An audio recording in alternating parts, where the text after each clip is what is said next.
Hello? Is this actually working now? Oh, it is working. Oh, yay. I thought it wasn't working. And I got all discouraged about a half an hour ago. And I ended up recording just a normal video, and I was going to post it. So here we are. Okay, I won't waste another moment. Let's see.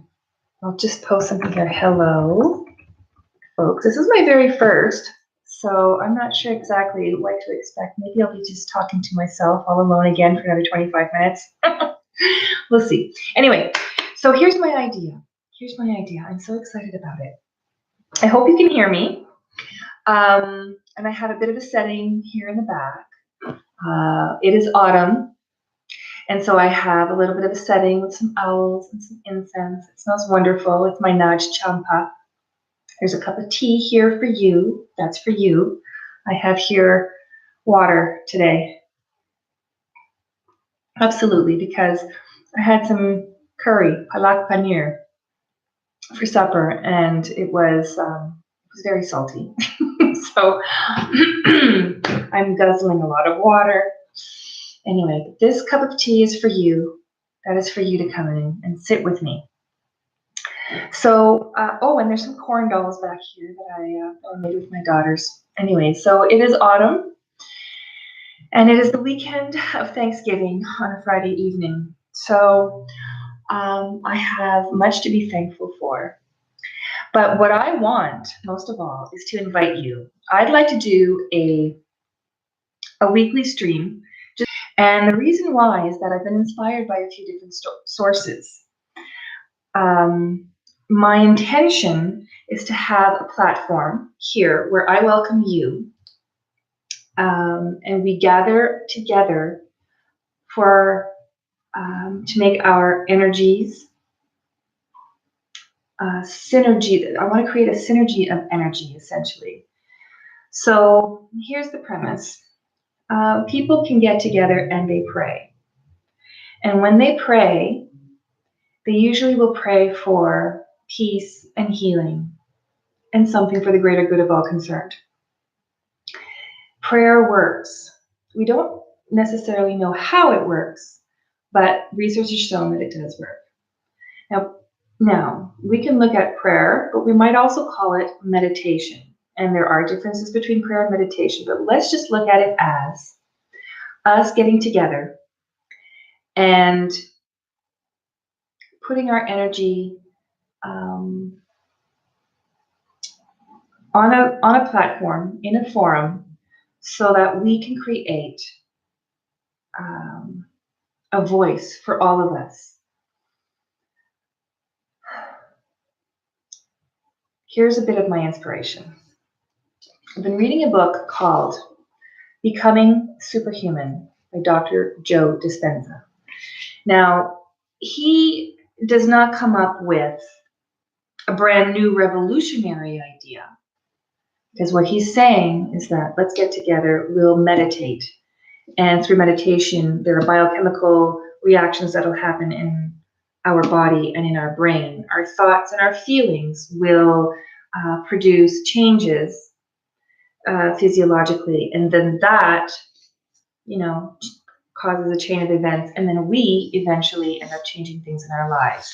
We end up, through our thoughts and our feelings, influencing our state of health, mentally and physically. So that in itself is not a new idea. Back in, let me just see here, I have another reference. Back in the early 90s, this was in its second or third edition. This is, I think, 1993, this edition. I think her first editions by Louise L Hay, You Can Heal Your Life. This was first in print somewhere in like the late 80s or so. She also had the idea of, making, what did she call them? Affirmations, daily affirmations. And that these affirmations, if you tell yourself negative things, that they will end up producing dis-ease. And if you end up telling yourself the positive part, the reflection to that statement, that you will relieve that disease and you will create a state of health. So she even, made charts of it in her book. Now, back in the early 90s, I thought it was, and I was about 20 in 1990. So, I mean, it was a new idea for me to kind of look at that. It is not a new idea. It was not a new idea back then, but for me, it was new. And I ended up taking it with a bit of a grain of salt because I remember reading it. Bladder infections was because you're pissed off at somebody. And I think that was in her book. And I kind of just, didn't buy that. I could appreciate, but I was a bit of a skeptic. Well, it turns out, and I'm not seeing bladder infection in here in her chart. Oh, I just got this actually from a used bookstore. When I saw that the copy from years ago, I wanted to have it. Bladder problems, anxiety, holding on to old ideas, fear of letting go, being pissed off. That's what I read back in 1993. Haven't cracked this book open since then. I just bought it again tonight from a used bookstore. So yeah, lots of fun. But she basically was talking about use your mind to heal your body, just as you can use your mind to create disease. So that is not a new idea. So that's my point is, and she's just one of many, that it's been throughout history. So Dr. Joe Dispenza, in that way, it's not, that part of it is not new. What he does do that is new is he takes it to a different level. He then brings people together in workshops. And I'm going to provide a link below to one of his workshops where he talks about his project Coherence. And there are 750 people in that workshop. And what he does is he measures, he talks about how he measures heart function and brain function, and how there are changes physiologically that happen in relation to thoughts and emotion. And then he goes on to use a device that's called Sputnik, and he puts it in the room where they're having that large conference. And the conference lasts for a number of days. So he's done this conference several times. So sometimes it's like a Wednesday, Thursday, Friday, or a Friday, Saturday, Sunday. And this Sputnik is taking different readings from different locations over days. And what normally happens is on day 1, the energy of the room is at a certain level. On day 2, it's a little bit higher. Day 3 and day 4, that you always reach this very high level of synergy with energy. People getting together and doing these meditations and bringing the energy of the room so high, you can see it incrementally. You can see the measurement, and he has those charts too in his book. So that information is provided in the link that I will provide down below. But you can find it at if you just do a YouTube search on Dr. Joe Dispenza, becoming supernatural, and his talk on his project Coherence. So that is pretty exciting. And so it got me to thinking, people all around the world throughout history have gotten together with various religions, whether it is, looking at Buddhist teachings, or looking at Taoist teachings, or looking at, pretty much any religion, or if you don't want to call these things religions, you can call them lifestyle.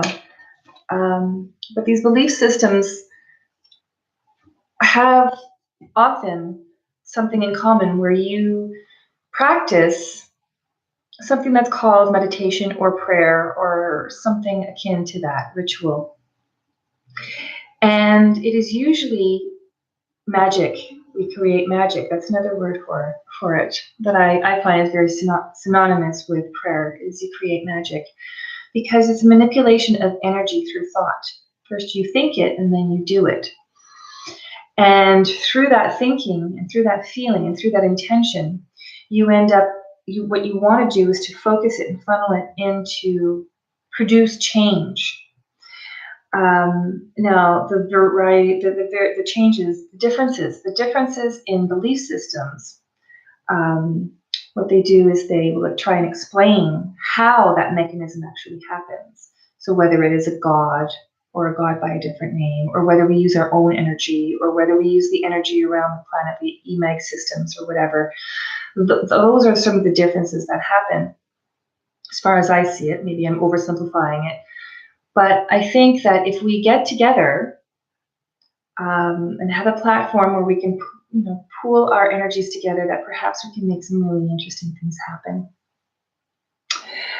So, what I am asking, or what I am offering, is a place where we come, and if what you want to do is bring your props, your candles, your own music. I won't provide the music because, of course, there's copyright, and it would just be an extra headache for me to have to deal with that. So, and plus, if I put some kind of instrumental music, perhaps it may not be the kind that you want to hear. So put some soft music if that's what you want, or silence if that's what you want.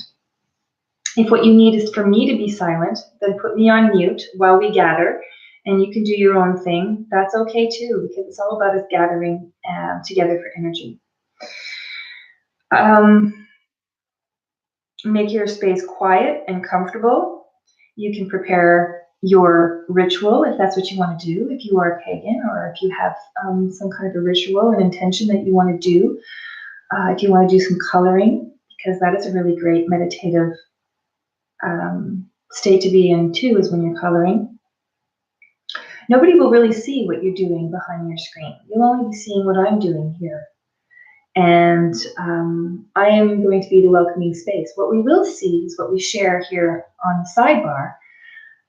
So certainly you can write down your intentions, and if you don't write down, my prayerful intention is this, or what I'm focusing on is this, or please focus your meditative intentions on this. If you just say, hi, I'm present, you don't have to explain what it is that you're coming for if you want to keep it private. But you can do some drumming if you want. You can chant. You can use your harmony balls. You can sit, lay down, and if you want to be a quiet observer, you can certainly do that too. Take the lotus position if that's what you want. So you get the idea. Basically, I'm just saying you can do whatever you like.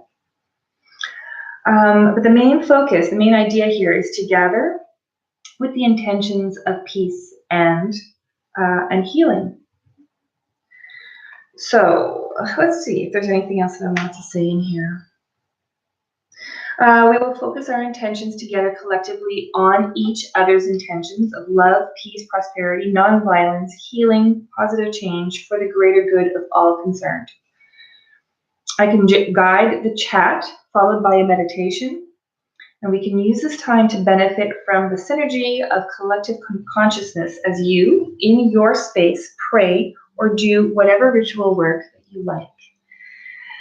So perhaps there will be some scientists somewhere saying, oh my goodness, look at that. Something happens as these people who are from various parts of the world get together and send out some positive vibes out there. And wouldn't it be wonderful if we could generate some really good things?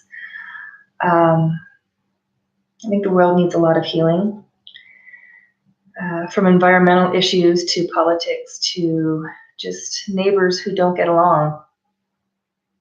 I think we could really give ourselves a really great gift just by possibly getting together. So now that I've figured out how to do the live stream, why don't we do this? And what I'd like to do is this book. I'm going to, if nobody else actually joins us in our chat, then I'm going to just read from this book and call it a night, and wonder if, I'll hope that we get some more joiners next week. So this book is called The Circle Within, Creating a Wiccan Spiritual Tradition. And there's a part in here, this is a fantastic book. If you want to get something that'll help enlighten and inspire you, this by Dianne Sylvan, it's worth the money. This is a book on just devotional time. She has examples of prayer for any occasion. A meal blessing, an evening prayer. She has a morning prayer. She has just all sorts of stuff, and you can change it as you like. Of course, insert whatever kind of adjust it for your belief system. And that's what I like about it. It's versatility. So here she does a meditation on the wheel of the year, and she talks each season. She starts with "this is," and then she'll name the season, and then she talks about it. So I'm just going to read autumn, since we are in autumn right now. This is autumn, the season of water, the season of letting go. The leaves are tired, heavy on the branches from a long summer of heat and growth. Fruit hangs ready and swollen on the vine. There is a quiet to the world, a waiting, a listening for the first chills of wind to bluster down from the north. In the woods around you, the animals can sense the coming of the colder weather. The squirrels gather in all the food that they can, knowing that this is their own time of harvest. The deer test the wind more carefully now as hunting season is coming, just as it did last year and the year before. Some of them will fall. They always do. They spent the summer learning to be quick, to blend in. Now, all their knowledge will protect them as the humans enter the forest. Autumn is the evening of the year, the sunset. The light is waning but not gone. The heat is lessening but not absent. The time of harvest can mean many things. What has been sown must now be reaped, for better or worse. It is the time of elderhood, the mother giving way to crone, of staring down into the darkness of death, and waiting for the moment to jump. As such, it is a season of water, of emotion, of release, of the tears of letting go our mistakes and successes before the year has ended, and it is time to start anew. Autumn is the time to take stock, to bring in the harvest for the cold to come. The trees conserve their strength, withdrawing support from their leaves to keep the trunk alive through winter. The leaves let go of the branches and drift to the ground with a sigh, a final breath before rejoining the earth. Autumn is that last breath. Soon the day grows colder, the air a little lighter. Fewer and fewer animals venture out. Around you, many trees stand stripped bare, skeletal, their true shape showing through. Some, the evergreens, brace themselves for the change in temperature, whatever it may be. The plants and animals in this wood already know how cold it will get. They are blessed with the instinct that we have forgotten to know in advance what kind of winter to plan for.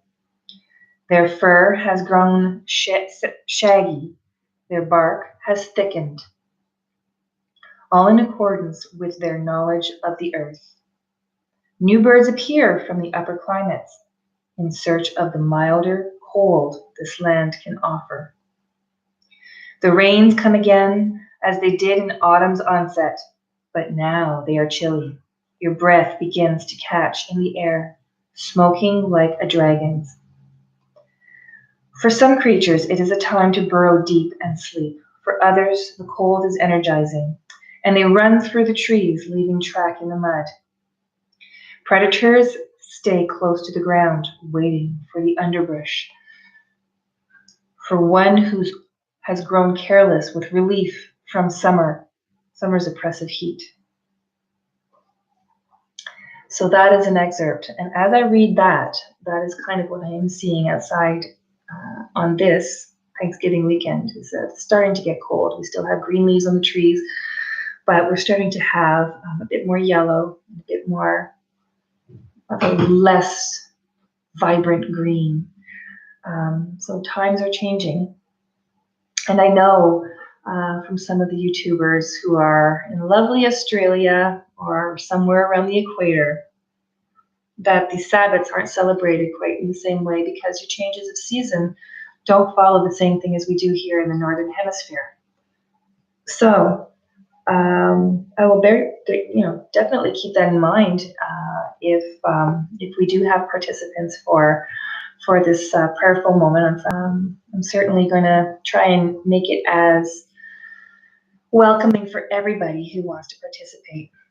So with that in mind, have a wonderful Thanksgiving weekend, and I do hope to see you next week for some meditation and get all of your intentions ready and raring to go so that we can make some wonderful synergy happen, some peaceful, healing vibes that we can send out into the cosmos. And let's call it butterfly magic.